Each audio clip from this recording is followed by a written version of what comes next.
കേരളം നാളെ പോളിംഗ് ബൂത്തിലേക്ക്. വോട്ടെടുപ്പ് രാവിലെ 7 മുതൽ വൈകിട്ട് 6 വരെ. വോട്ടെടുപ്പിനുള്ള ഒരുക്കങ്ങൾ ജില്ലയിൽ പൂർണ്ണം. ആലത്തൂർ ലോക്സഭാ മണ്ഡലം LDF സ്ഥാനാർത്ഥിയുടെ അകമ്പടി വാഹനത്തിൽ നിന്നും ആയുധങ്ങൾ കണ്ടെത്തിയെന്ന ആരോപണവുമായി UDF. LDF തെരഞ്ഞെടുപ്പ് അട്ടിമറിക്കാൻ ശ്രമിക്കുന്നതായി UDF സ്ഥാനാർത്ഥി രമ്യ ഹരിദാസ്. ആയുധ വിവാദം അടിസ്ഥാനരഹിതമെന്ന LDF സ്ഥാനാർത്ഥി K രാധാകൃഷ്ണൻ. മന്ത്രിയെ രക്ഷിക്കാൻ പോലീസ് ശ്രമിക്കുകയാണെന്ന് BJP. ദേശീയപാത നെല്ലായി കൊളത്തൂർ തുപ്പൻകാവ് തീറ്റപ്പുല്ല് കയറ്റി വന്നിരുന്ന ലോറി നിയന്ത്രണം വിട്ട് മറിഞ്ഞു. അപകടത്തെ തുടർന്ന് മണിക്കൂറുകളോളം ഗതാഗതം തടസ്സപ്പെട്ടു. കുന്നംകുളത്ത് ഹോട്ടലിലെ ഭക്ഷണത്തിൽ നിന്നും ചത്ത എട്ടുകാലിയെ ലഭിച്ചതായി പരാതി. മരത്തൻകൂട് സ്വദേശിനിയായ യുവതിയുടെ പരാതിയിൽ കുന്നംകുളം നഗരസഭ ആരോഗ്യ വിഭാഗം ഹോട്ടൽ അടപ്പിച്ചു. വിശദമായ വാർത്തകളിലേക്ക്. കേരളം നാളെ പോളിംഗ് ബൂത്തിലേക്ക്. 1.5 മാസത്തിലേറെ നീണ്ട പ്രചാരണത്തിന് സമാപനമായതോടെ ഇന്ന് നിശബ്ദ പ്രചാരണത്തിന്റെ ദിവസമായിരുന്നു. തങ്ങളുടെ വോട്ടുകൾ ഉറപ്പിക്കാനുള്ള ഓട്ടപ്പാച്ചിലായിരുന്നു സ്ഥാനാർത്ഥികളും പ്രവർത്തകരും. നാളെ രാവിലെ 7 മുതൽ വൈകിട്ട് 6 വരെയാണ് പോളിംഗ്. വോട്ടെടുപ്പിനുള്ള ഒരുക്കങ്ങൾ ജില്ലയിൽ പൂർത്തിയായി. ഗുരുവായൂർ, മണലൂർ, ഒല്ലൂർ, തൃശൂർ, നാട്ടിക, ഇരിങ്ങാലക്കുട, പുതുക്കാട് നിയമസഭാ മണ്ഡലങ്ങൾ തൃശൂർ ലോക്സഭാ മണ്ഡലത്തിലും, ചേലക്കര, കുന്നംകുളം, വടക്കാഞ്ചേരി മണ്ഡലങ്ങൾ ആലത്തൂരിലും, കയ്പമംഗലം, ചാലക്കുടി, കൊടുങ്ങല്ലൂർ നിയമസഭാ മണ്ഡലങ്ങൾ ചാലക്കുടി ലോക്സഭാ മണ്ഡലത്തിലുമാണ്. ജില്ലയിലെ മുഴുവൻ പോളിംഗ് ബൂത്തുകളും വോട്ടെടുപ്പിന് സജ്ജമായി കഴിഞ്ഞു. സുരക്ഷയുടെ ഭാഗമായി മുഴുവൻ പോളിംഗ് ബൂത്തുകളിലും പോലീസിന്റെ സജീവ സാന്നിധ്യമുണ്ട്. എല്ലാ പോളിംഗ് ബൂത്തുകളിലും വെബ് കാസ്റ്റിംഗ് സംവിധാനം ഒരുക്കിയിട്ടുണ്ട്. വോട്ട് ചെയ്യാനെത്തുന്നവർക്ക് കുടിവെള്ളം, ശൗചാലയ സൗകര്യം, വീൽ ചെയറുകൾ, വെയിൽ കൊള്ളാതെ നിൽക്കാനുള്ള സൗകര്യം തുടങ്ങിയ അടിസ്ഥാന സൗകര്യങ്ങളും ഓരോ ബൂത്തുകളിലും ഒരുക്കിയിട്ടുണ്ട്. ജില്ലയിൽ 15 ബൂത്തുകൾ വനിതാ ഉദ്യോഗസ്ഥർ മാത്രം നിയന്ത്രിക്കുന്നവയാണ് എന്ന പ്രത്യേകതയുമുണ്ട്. 2319 പോളിംഗ് ബൂത്തുകളാണ് ജില്ലയിൽ സജ്ജമാക്കിയിരിക്കുന്നത്. 11,000-ലധികം ഉദ്യോഗസ്ഥരെയാണ് തെരഞ്ഞെടുപ്പ് ഡ്യൂട്ടിക്കായി നിയോഗിച്ചിരിക്കുന്നത്. ജില്ലയിലെ 13 മണ്ഡലങ്ങളിലേക്കുമുള്ള വോട്ടെടുപ്പിനുള്ള സാമഗ്രികളുടെ വിതരണം നടന്നത് 10 കേന്ദ്രങ്ങളിലായി. EVM, VVPAT മെഷീൻ ഉൾപ്പെടെയുള്ള സാമഗ്രികളാണ് പോളിംഗ് ഉദ്യോഗസ്ഥർ കൈപ്പറ്റിയത്. സാമഗ്രികളുടെ വിതരണത്തിന് പ്രത്യേക കൗണ്ടറുകൾ തയ്യാറാക്കിയിരുന്നു. ഏറ്റുവാങ്ങിയ സാമഗ്രികൾ ചെക്ക് ലിസ്റ്റുമായി ഒത്തുനോക്കിയ ശേഷം GPS ഘടിപ്പിച്ച പ്രത്യേക വാഹനങ്ങളിൽ ബൂത്തുകളിൽ എത്തിച്ചു. തൃശൂർ, വടക്കാഞ്ചേരി, നാട്ടിക, ഒല്ലൂർ മണ്ഡലങ്ങളിലേക്കുള്ള പോളിംഗ് സാമഗ്രികളുടെ വിതരണം തൃശൂർ ഗവൺമെന്റ് എഞ്ചിനീയറിംഗ് കോളേജിൽ നടന്നു. കൊടുങ്ങല്ലൂർ നിയോജക മണ്ഡലത്തിലെ പോളിംഗ് സാമഗ്രികളുടെ വിതരണം ശൃംഗപുരം P. ഭാസ്കരൻ സ്മാരക ഗവൺമെന്റ് ഹയർ സെക്കൻഡറി സ്കൂളിൽ നടന്നു. ആകെയുള്ള 174 ബൂത്തുകളിൽ 1492 വോട്ടുള്ള കോണത്തുകുന്ന് ഗവൺമെന്റ് UP സ്കൂളിലെ 11 നമ്പർ ബൂത്തിലും പൊയ്യ, അമ്പൂക്കൻ, കൊച്ചുവർക്കി ഹൈസ്കൂളിലെ 128 ബൂത്തിലുമാണ് ഏറ്റവും കൂടുതൽ വോട്ടർമാരുള്ളത്. ഏറ്റവും കുറവ് വടമ കാട്ടിക്കരക്കുന്ന് പഞ്ചായത്ത് കമ്മ്യൂണിറ്റി ഹാൾ ബൂത്തിലാണ്. ഇവിടെ 318 വോട്ടർമാരാണുള്ളത്. കയ്പമംഗലം നിയോജക മണ്ഡലത്തിൽ പടിഞ്ഞാറ് വെമ്പല്ലൂർ SNK UP സ്കൂളിൽ 91 നമ്പർ ബൂത്തിലാണ് കൂടുതൽ വോട്ടുള്ളത്. കുറവ് വെമ്പല്ലൂർ എയ്ഡഡ് മാപ്പിള LP സ്കൂളിലാണ്. ലോക്സഭാ തെരഞ്ഞെടുപ്പിനുള്ള കയ്പമംഗലം മണ്ഡലത്തിലെ പോളിംഗ് സാമഗ്രികളുടെ വിതരണം മതിലകം സെന്റ് ജോസഫ് ഹൈസ്കൂളിൽ നടന്നു. മണ്ഡലത്തിലെ 153 ബൂത്തുകളിലേക്കാണ് പോളിംഗ് സാമഗ്രികൾ വിതരണം ചെയ്തത്. മണ്ഡലത്തിലാകെ 1,77,825 വോട്ടർമാരാണുള്ളത്. ചേലക്കര മണ്ഡലത്തിലെ പോളിംഗ് സാമഗ്രികളുടെ വിതരണം ചെറുതുരുത്തി ഹയർ സെക്കൻഡറി സ്കൂളിൽ നടന്നു. ചേലക്കര മണ്ഡലത്തിന്റെ അസിസ്റ്റന്റ് റിട്ടേണിംഗ് ഓഫീസർ MA ആശയുടെ നേതൃത്വത്തിൽ 177 പോളിംഗ് ബൂത്തിലേക്കുള്ള ഇലക്ഷൻ സാമഗ്രികളാണ് വിതരണം ചെയ്തത്. വിതരണ കേന്ദ്രത്തിൽ ഡ്യൂട്ടിയിലുണ്ടായിരുന്ന ചെറുതുരുത്തി SI വിനു രാജിന് കടുത്ത ചൂടിൽ ദേഹാസ്വാസ്ഥ്യം അനുഭവപ്പെട്ടതിനെ തുടർന്ന് ആശുപത്രിയിൽ ചികിത്സ തേടി. ഗുരുവായൂർ നിയോജക മണ്ഡലത്തിലെ ബൂത്തുകളിലേക്കുള്ള വോട്ടിംഗ് യന്ത്രങ്ങളുടെ വിതരണം ചാവക്കാട് MRRM സ്കൂളിൽ നടന്നു. പോലീസ് അകമ്പടിയോടുകൂടി 58ഓളം വാഹനങ്ങളിലായി ഉദ്യോഗസ്ഥരെ പോളിംഗ് ബൂത്തുകളിൽ എത്തിച്ചു. മണ്ഡലത്തിൽ 9 പ്രശ്നബാധിത ബൂത്തുകളാണുള്ളത്. ചാവക്കാട് നഗരസഭയിലെ പുത്തൻകടപ്പുറം, ബ്ലാങ്ങാട് ഫിഷറീസ് സ്കൂൾ, പുന്ന എന്നിവിടങ്ങളിൽ മൈക്രോ ഒബ്സർവർമാരുടെ സേവനവും സുരക്ഷയ്ക്കായി പ്രത്യേക സേനയും ഉണ്ടാകും.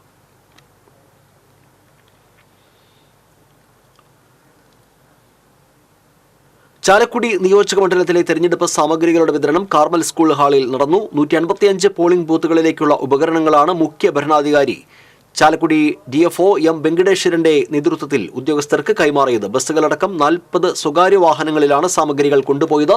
കൊരട്ടിയിലെ 4 ത്വക്കുരോഗ ആശുപത്രി കോളനിയിൽ പ്രത്യേക പോളിംഗ് സ്റ്റേഷൻ ഒരുക്കിയിട്ടുണ്ട്. അതിരപ്പള്ളി പഞ്ചായത്തിലെ വാച്ചുമരം ഫോറസ്റ്റ് സ്റ്റേഷനിൽ ആദിവാസി വിഭാഗത്തിന് മാത്രമായി ഒരു പോളിംഗ് സ്റ്റേഷനുണ്ട്.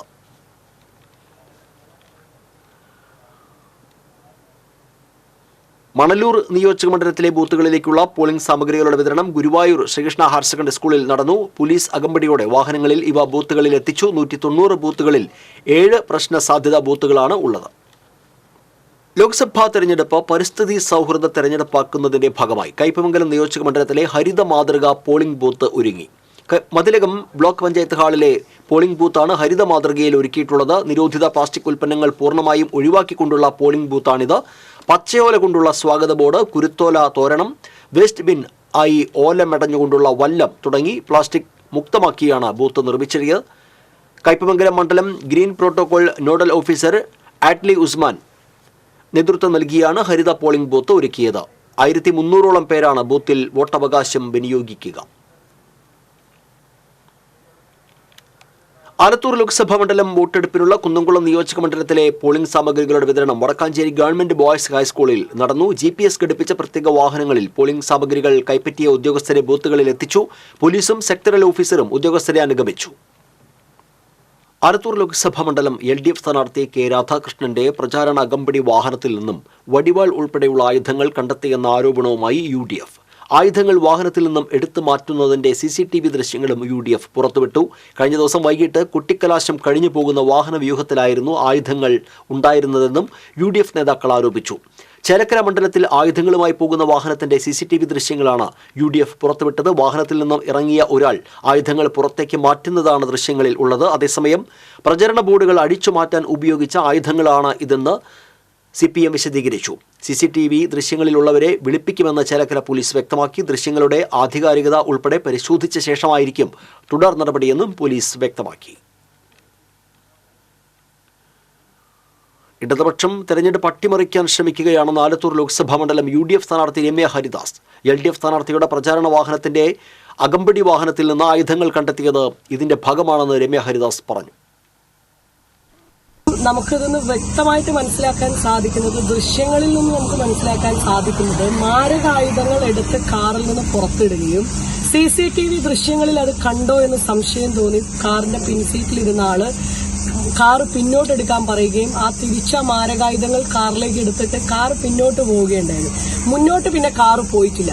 എനിക്ക് വളരെ കൃത്യമായിട്ട് ആസൂത്രിതമായിട്ട് CPM-ഉം LDF-ഉം ഈ തെരഞ്ഞെടുപ്പ് അട്ടിമറിക്കുന്നതിന് വേണ്ടിയിട്ടുള്ള ഒരു ശ്രമമാണ് ഇതിൽ നടത്തിയിരിക്കുന്നത്.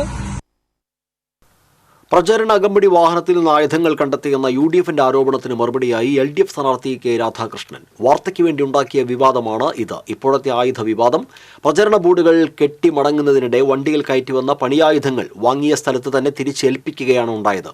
കഴമ്പില്ലാത്ത ആരോപണങ്ങളാണ് ഉന്നയിക്കുന്നതെന്നും തെരഞ്ഞെടുപ്പിനെ ബാലറ്റിലൂടെയാണ് നേരിടേണ്ടതെന്നും അദ്ദേഹം പറഞ്ഞു. ദൃശ്യങ്ങളിൽ കാണുന്നവരെ ചേലക്കര പോലീസ് വിളിച്ചു വരുത്തി മൊഴിയെടുത്തതായും രാധാകൃഷ്ണൻ വ്യക്തമാക്കി. ബോർഡ് വീണ് കിടന്നിരുന്നു. ആ വീണ് കിടന്ന ബോർഡ് നന്നാക്കാൻ നേരെയാക്കാൻ വേണ്ടി 2 കഴുങ്ക് വെട്ടിക്കൊണ്ടുവന്നു. അത് പൊളിക്കും. അത് കഴുങ്ങിനെ പിഴുതുകൊണ്ടുവന്ന് അങ്ങനെ വെക്കാൻ പറ്റില്ല. അത് വെട്ടാൻ വേണ്ടി കത്തി വേണ്ടി വരും, കുഴിച്ചിടാൻ വേണ്ടി അലാങ്ക് വേണ്ടി വരും. അതെല്ലാം ചെയ്തുകൊണ്ടിരിക്കും. പ്രചരണമായ വാഹനം അതിൽ പോയപ്പോൾ അവർ വേഗം വെച്ച് ഇതെല്ലാം മാരിക്കൂട്ടി ഇതെല്ലാം പണി കഴിഞ്ഞോടുകൂടി അവർ ഇതെല്ലാം മാരിക്കൂട്ടി ഈ പോയ വണ്ടിയിൽ എടുത്തിട്ട് അങ്ങനെ വന്നു. കുറച്ച് കഴിഞ്ഞപ്പോൾ അവർക്ക് തോന്നി ഇതുമായിട്ട് പോകുന്നത് ശരിയല്ല. ആക്രമിക്കാൻ വേണ്ടി പോകുന്നവരാണെങ്കിൽ പിന്നെ അത് ഉപേക്ഷിക്കും. വഴിയിൽ CCTV ഉള്ള സ്ഥലത്ത് കൊണ്ട് ഉപേക്ഷിക്കുമോ? അപ്പം അങ്ങനെ ഒരു ലേമാൻമാരാണ് അവർ. അതുകൊണ്ട് അവർ എന്താ വെച്ചാൽ ഇത് കൊണ്ടുപോകുന്നത് ശരിയല്ല എന്ന് പറഞ്ഞ് അത് പ്രചരണ വാഹനമല്ല. ഇപ്പം എല്ലാ മാധ്യമങ്ങളും റിപ്പോർട്ട് ചെയ്ത് പ്രചരണ വാഹനത്തിൽ നിന്ന് ആയുധം കണ്ടെടുത്തു എന്ന് പറഞ്ഞിട്ടാണ് പ്രചരിപ്പിച്ചത്. അത് പ്രചരണ മൂല്യത്തിന് വേണ്ടി അങ്ങനെയല്ലേ ചെയ്യാൻ പറ്റുള്ളൂ. പക്ഷേ യഥാർത്ഥത്തിൽ പ്രചരണവുമായിട്ട് ബന്ധപ്പെട്ട ഒരു വാഹനമല്ല, വേറെ ഏതോ വാഹനമാണ് ഉപയോഗിച്ചത്. പിന്നെ അത് ഇതിനു വേണ്ടിയാണ് ഉപയോഗിച്ചത്. അതൊരു വാഹനം ആയുധമല്ല കെട്ടിയെത്തി എല്ലാം എടുത്ത് പുറത്ത് വെച്ചു. അത് വഴിയിൽ ഉപേക്ഷിച്ച് പോയി കഴിഞ്ഞാൽ അത് തിരിച്ചു വരുമ്പോൾ കിട്ടില്ല എന്ന് വെച്ച് അത് മാറ്റി വയ്ക്കുകയും ചെയ്തു. ഇത്രയാണ് സംഭവിച്ചത്. അതിനെയാണ് മാനിപ്പുലേറ്റ് ചെയ്ത് പിന്നെ പ്രചരണ വാഹനത്തിന്റെ കൂടെ ആയുധം പിടിച്ചിട്ടുണ്ടെന്ന് പറഞ്ഞിട്ടുള്ള. വടിവാൾ പാർട്ടിയായി CPM-ഉം വടിവാൾ മന്ത്രിയായി K. രാധാകൃഷ്ണനും മാറിയെന്ന് BJP സംസ്ഥാന vice president advocate B. Gopalakrishnan. LDF സ്ഥാനാർത്ഥി K. രാധാകൃഷ്ണന്റെ പ്രചാരണ അകമ്പടി വാഹനത്തിൽ നിന്നും വടിവാൾ ഉൾപ്പെടെയുള്ള ആയുധങ്ങൾ കണ്ടെത്തിയെന്ന ആരോപണത്തിൽ പ്രതികരിക്കുകയായിരുന്നു അദ്ദേഹം. കമ്മ്യൂണിസ്റ്റ് പാർട്ടിക്ക് ആയുധം അലങ്കാരമാണ്. വടിവാള് കൊണ്ട് ആദ്യമായി ഫ്ലക്സ് കെട്ടുന്ന മന്ത്രി കെ രാധാകൃഷ്ണനും കമ്മ്യൂണിസ്റ്റ് പാർട്ടിയുമാണെന്നും ഗോപാലകൃഷ്ണൻ കുറ്റപ്പെടുത്തി. ഫ്ലക്സ് കെട്ടാൻ വേണ്ടിയാണ് ആയുധങ്ങൾ കൊണ്ടുപോയത് എന്ന വ്യാഖ്യാനം പോലീസ് പറയുന്നത് മന്ത്രിയെ രക്ഷിക്കാൻ വേണ്ടിയാണെന്നും മാർക്സിസ്റ്റ് പാർട്ടിയുടെ അടിമകളാണ് പോലീസെന്നും ഗോപാലകൃഷ്ണൻ പറഞ്ഞു. BJP ചേലക്കര മണ്ഡലം പ്രസിഡന്റ് PS കണ്ണൻ, BJP മധ്യമേഖലാ സെക്രട്ടറി സുധീഷ് മേലുത്തുപറമ്പിൽ, BJP ചെറുതുരുത്തി മണ്ഡലം president PR Rajkumar, BJP Chelakkara മണ്ഡലം ജനറൽ സെക്രട്ടറിമാരായ TC പ്രകാശൻ, K ബാലകൃഷ്ണൻ എന്നിവരും വാർത്താ സമ്മേളനത്തിൽ പങ്കെടുത്തു. സൂക്ഷിക്കാനോ കൊണ്ടുനടക്കാനോ അവകാശപ്പെട്ട ചില സ്ഥലങ്ങളുണ്ട്. ആ എക്സംഷൻ അത് ചാലക്കരയിലില്ല. അതുണ്ടെങ്കിൽ തന്നെ കർഷകനാണ്, ഫ്ലക്സ് കെട്ടാനല്ല. 100% മന്ത്രിക്കെതിരെ കേസെടുക്കണം. ആംസ് ആക്ട് പ്രകാരം എടുത്തേ പറ്റൂ. വളരെ ശക്തമായിട്ട് ഈ വിഷയത്തിൽ BJP പ്രതികരിക്കുകയാണ്. വളരെ ശക്തമായ രീതിയിൽ പ്രതിഷേധവും സംഘടിപ്പിക്കും BJP. നാളെ തെരഞ്ഞെടുപ്പാണ്. ആ തെരഞ്ഞെടുപ്പിൽ ഈ ചേലക്കര, അതായത് ഈ ആലത്തൂർ മണ്ഡലത്തിൽ പല സ്ഥലങ്ങളിലും അക്രമത്തിനുള്ള തയ്യാറെടുപ്പുകൾ CPM ചെയ്യുന്നതായിട്ട് അറിവുണ്ട്. ആയുധങ്ങളുമായി വന്ന വാഹനം ആരുടേതാണെന്നും അത് എങ്ങോട്ട് പോയെന്നും അതിൽ ആരെല്ലാം ഉണ്ടായിരുന്നു എന്നതിനും കൂടുതൽ വ്യക്തത വരണമെന്ന് UDF. മന്ത്രിയുടെ ഇപ്പോഴത്തെ ന്യായീകരണം പച്ചക്കള്ളമാണെന്നും UDF നേതാക്കൾ ചേലക്കരയിൽ പറഞ്ഞു. CCTVയിൽ കണ്ട വാഹനം പല ദിവസങ്ങളിലായി LDFന്റെ പ്രചരണത്തിനിടയിൽ ഉണ്ടായിരുന്നുവെന്നും നേതാക്കൾ പറഞ്ഞു. സംഭവത്തിൽ സർക്കാരും പോലീസും ശരിയായ അന്വേഷണം നടത്തി കുറ്റക്കാരെ കണ്ടെത്തി നിയമ നടപടി സ്വീകരിക്കണമെന്ന് ബ്ലോക്ക് കോൺഗ്രസ് പ്രസിഡന്റുമാരായ PM Aneesh, PI Shanavas, UDF Alathur parliament committee convener PM Ameer തുടങ്ങിയവർ വാർത്താ സമ്മേളനത്തിൽ ആവശ്യപ്പെട്ടു. ഈ സമയത്ത് പറയാം, ഇന്നലെ അദ്ദേഹത്തിന്റെ വാഹന പ്രചരണം യാത്ര പോകുന്ന സമയത്തുണ്ടായ സംഭവങ്ങൾ, അനിഷ്ട സംഭവങ്ങൾ, ആ മാരകായുധങ്ങൾ അവിടെ ഉപേക്ഷിക്കുമ്പോൾ ഞങ്ങൾക്ക് അവിടെ മാരകായുധങ്ങൾ ഉപേക്ഷിക്കുന്നുണ്ട് എന്ന് ഞങ്ങൾക്ക് മുൻകൂട്ടി അറിവൊന്നുമില്ല. ആ മാരകായുധങ്ങൾ ഉപേക്ഷിച്ചിട്ടുണ്ട്. ആ ഉപേക്ഷിച്ച സ്ഥലത്തെ സംബന്ധിച്ചും ഞങ്ങൾ സംശയാസ്പദമായിട്ടാണ് നോക്കിക്കാണുന്നത്. ആ ആയുധങ്ങൾ ഉപേക്ഷിച്ചിരിക്കുന്നത് ചേലക്കരയിലെ പ്രതിപക്ഷ നേതാവും ഇവിടുത്തെ UDFന്റെ തെരഞ്ഞെടുപ്പ് കമ്മിറ്റിയുടെ ചെയർമാനുമായ ശ്രീ T ഗോപാലകൃഷ്ണന്റെ വീടിന്റെ സമീപത്താണ്. ദേശീയപാതയിലെ നെല്ലായി കൊളത്തൂർ തുപ്പൻകാവ് പാലത്തിന് സമീപം തീറ്റപ്പുല്ല് കയറ്റി വന്നിരുന്ന ലോറി മറിഞ്ഞതിനെ തുടർന്ന് നെല്ലായിക്കും കൊടകരയ്ക്കും ഇടയിൽ മണിക്കൂറുകളോളം ഗതാഗതം തടസ്സപ്പെട്ടു. തമിഴ്നാട്ടിൽ നിന്ന് മൂവാറ്റുപുഴയിലുള്ള ഫാമിലേക്ക് തീറ്റപ്പുല്ലുമായി വന്നിരുന്ന ലോറിയാണ് ദേശീയപാതയിൽ മറിഞ്ഞത്. ലോറിയിലെ പുല്ല് റോഡിൽ ചിതറി വീണു. ഇതേ തുടർന്ന് നെല്ലായി മുതൽ കൊടകര വരെ ദേശീയപാതയിൽ ഗതാഗതം ഒറ്റവരിയാക്കി. ഗതാഗതക്കുരുക്കിനെ തുടർന്ന് നിരവധി യാത്രക്കാർ ദുരിതത്തിലായി. ചാലക്കുടി ഭാഗത്തേക്കുള്ള ചെറുവാഹനങ്ങൾ നെല്ലായിയിൽ നിന്ന് പന്തല്ലൂർ മറ്റത്തൂർ വഴി കൊടകരയിലെത്തിയാണ് യാത്ര തുടർന്നത്. കൊടകര പോലീസ് എത്തി ഗതാഗതം നിയന്ത്രിച്ചു.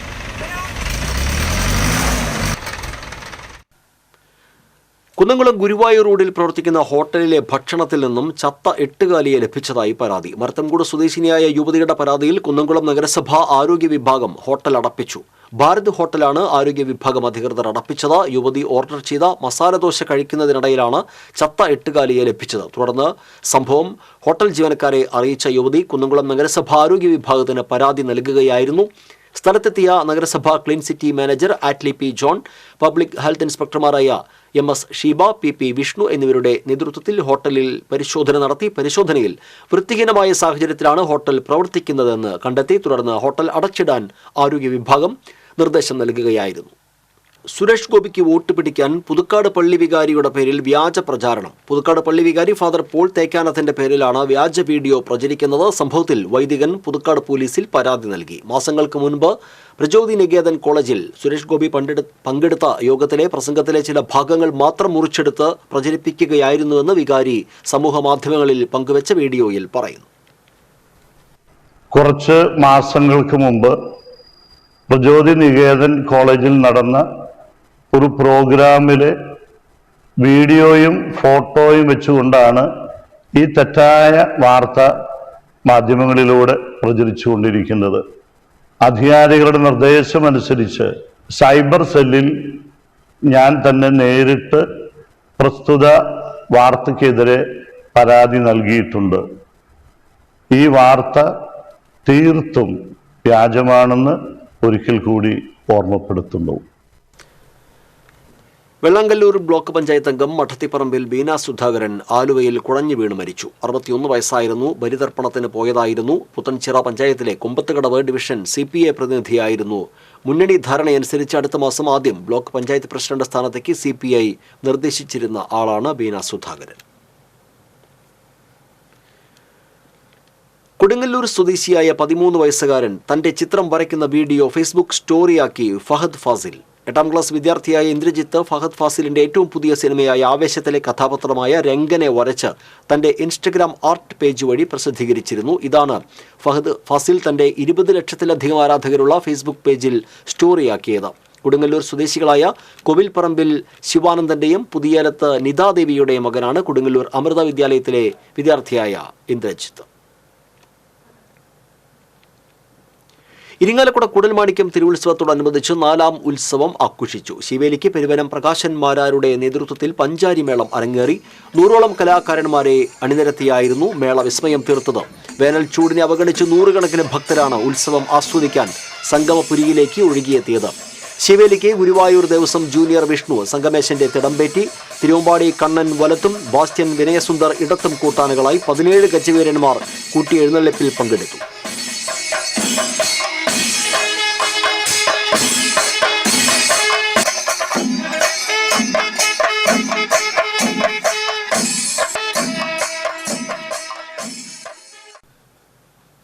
ചാഴൂർ ശ്രീ പഴയന്നൂർ ഭഗവതി ക്ഷേത്രത്തിലെ ഉത്സവത്തോടനുബന്ധിച്ച് കലാപരിപാടികൾക്ക് തുടക്കമായി. ക്ഷേത്രോപദേശക സമിതി രക്ഷാധികാരി അഡ്വക്കേറ്റ് AU രഘുരാമ പണിക്കർ കലാപരിപാടികൾ ഉദ്ഘാടനം ചെയ്തു.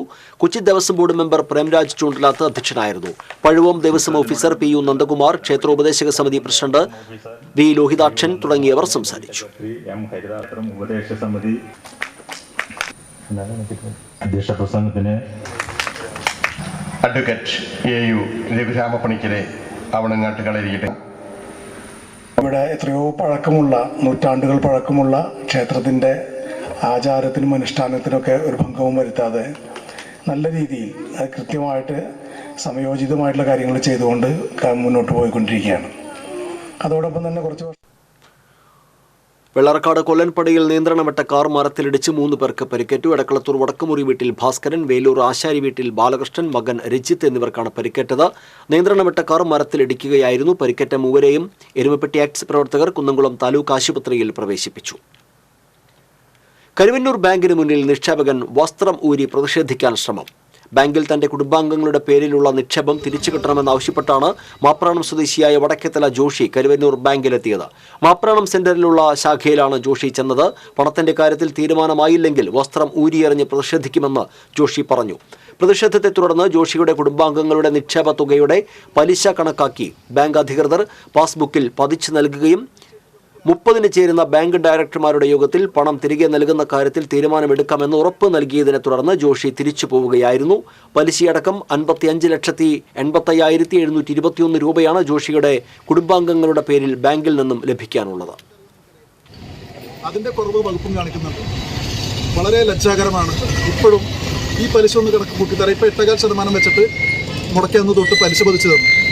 അതിലും മൊത്തം ടോട്ടൽ ഈ പീരീഡ് കൂട്ടുമ്പോൾ ഈ ത്രൈമന്ത് വെച്ച് 3 മാസം കൂടുമ്പോൾ പലിശ ഇല്ലാതാക്കിയിട്ട് ഒരുമിച്ച് കൂട്ടുമ്പോൾ 3,80,000 എനിക്ക് നഷ്ടമുണ്ട്. ഓക്കെ, സമ്മതിക്കാമെന്ന് വെച്ചിട്ട് അതിന് കണക്ക് കൂട്ടാനായിട്ട് 1 മണിക്കൂറിലധികം എടുത്ത് ഞാനവിടെ വെയിറ്റ് ചെയ്തു. ഈ കമ്പ്യൂട്ടർ സോഫ്റ്റ്വെയറിൽ കൊടുത്തു കഴിഞ്ഞാൽ ഞാനത് കണക്ക് കൂട്ടിയെടുത്ത് 5 മിനിറ്റിലാണ്. 1 മണിക്കൂറിലധികം എടുത്ത് ഈ സഹകരണ ബാങ്ക് അത് കണക്ക് കൂട്ടിയെടുക്കാൻ. ഇപ്പോൾ ഒരു ഉറപ്പ് തന്നിരിക്കുന്നത് 30-ാം തീയതി എന്ന് പണം തരുന്നുള്ളൂ. ഇനി ഒരു 3 പ്രധാന വാർത്തകൾ വീണ്ടും. കേരളം നാളെ പോളിംഗ് ബൂത്തിലേക്ക്. വോട്ടെടുപ്പ് രാവിലെ 7 മുതൽ വൈകിട്ട് 6 വരെ. വോട്ടെടുപ്പിനുള്ള ഒരുക്കങ്ങൾ ജില്ലയിൽ പൂർണ്ണം. ആലത്തൂർ ലോക്സഭാ മണ്ഡലം LDF സ്ഥാനാർത്ഥിയുടെ അകമ്പടി വാഹനത്തിൽ നിന്നും ആയുധങ്ങൾ കണ്ടെത്തിയെന്ന ആരോപണവുമായി UDF. LDF തെരഞ്ഞെടുപ്പ് അട്ടിമറിക്കാൻ ശ്രമിക്കുന്നതായി UDF സ്ഥാനാർത്ഥി രമ്യ ഹരിദാസ്. ആയുധ വിവാദം അടിസ്ഥാനരഹിതമെന്ന LDF സ്ഥാനാർത്ഥി K രാധാകൃഷ്ണൻ. മന്ത്രിയെ രക്ഷിക്കാൻ പോലീസ് ശ്രമിക്കുകയാണെന്ന് BJP. ദേശീയപാത നെല്ലായി കൊളത്തൂർ തുപ്പൻകാവ് തീറ്റപ്പുല്ല് കയറ്റി വന്നിരുന്ന ലോറി നിയന്ത്രണം വിട്ട് മറിഞ്ഞു. അപകടത്തെ തുടർന്ന് മണിക്കൂറുകളോളം ഗതാഗതം തടസ്സപ്പെട്ടു. കുന്നംകുളത്ത് ഹോട്ടലിലെ ഭക്ഷണത്തിൽ നിന്നും ചത്ത എട്ടുകാലിയെ ലഭിച്ചതായി പരാതി. മരത്തംകൂട് സ്വദേശിനിയായ യുവതിയുടെ പരാതിയിൽ കുന്നംകുളം നഗരസഭ ആരോഗ്യ വിഭാഗം ഹോട്ടൽ അടപ്പിച്ചു. ബുള്ളറ്റിൻ പൂർണ്ണമാകുന്നു. നമസ്കാരം.